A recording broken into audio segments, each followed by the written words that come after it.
And today we are going to be sewing one of the parts of the larger house units in the Walkabout Quilt-a-long.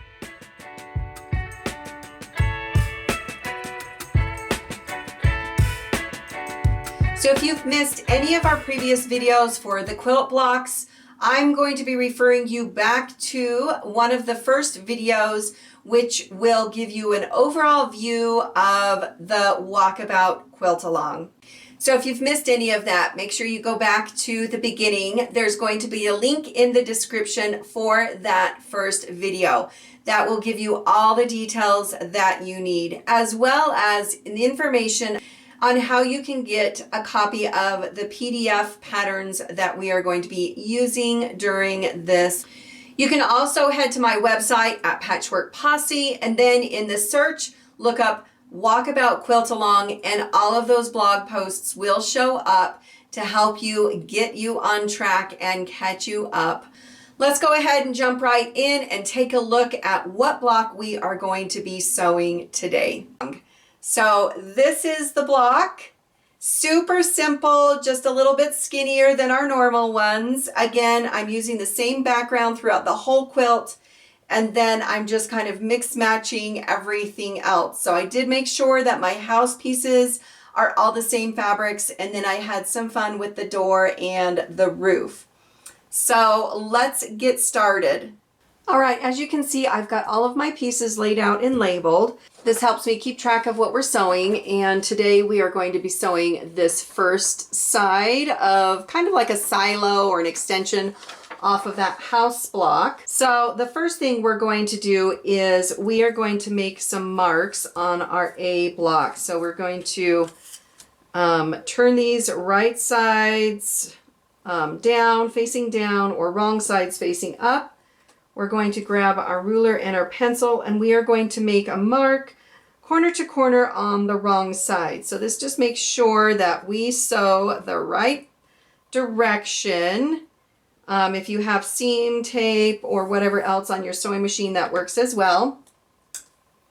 And then we are going to team this up with our B, which actually, that one was labeled wrong. So this is my roof.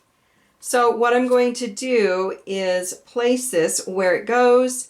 I am not going to be sewing this until after this first one is sewn. So I've got this ready to go, and I'm going to set it next to my machine. And then I'm also going to just take these other pieces over to my machine as well. I'm going to start with the piece that I have my diagonal line drawn on, and we are just going to stitch right on the diagonal line.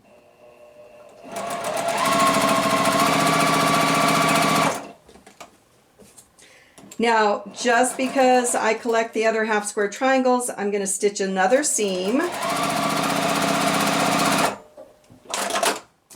And I am just going to cut right down the center of those two seams. And this gives me a free half square triangle. I'm going to set that aside so I don't get myself confused later. I'm just going to do a little finger press on this to get it to lay flat, or you can take it to your ironing board. And then I'm going to place my second piece right on top.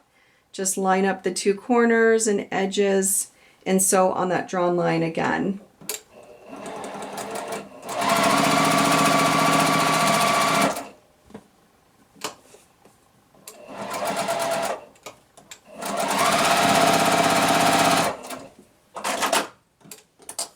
All right, I'm going to cut off my bonus half square triangle.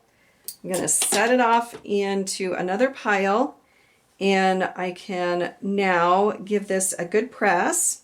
All right, so now that I have my other pieces already cut and labeled, I can start putting these where they are supposed to go. So I know this is the top of the house, and then these are the two sides. And then I've got this big kind of barn door. I'm going to set my labels aside, and we're going to need to have this barn door sewn first.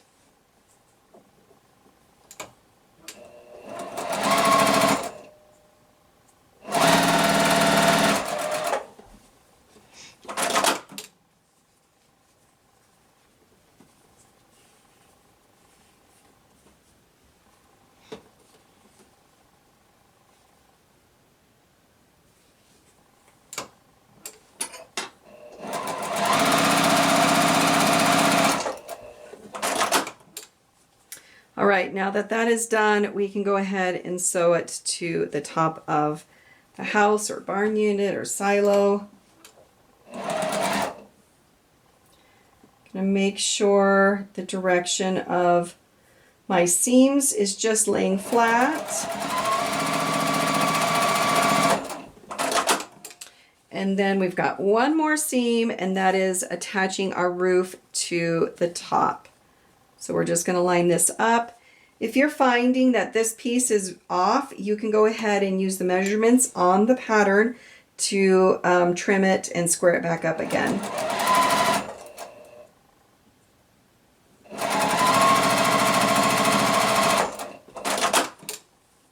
All right, so now we can press this really good and our block is finished.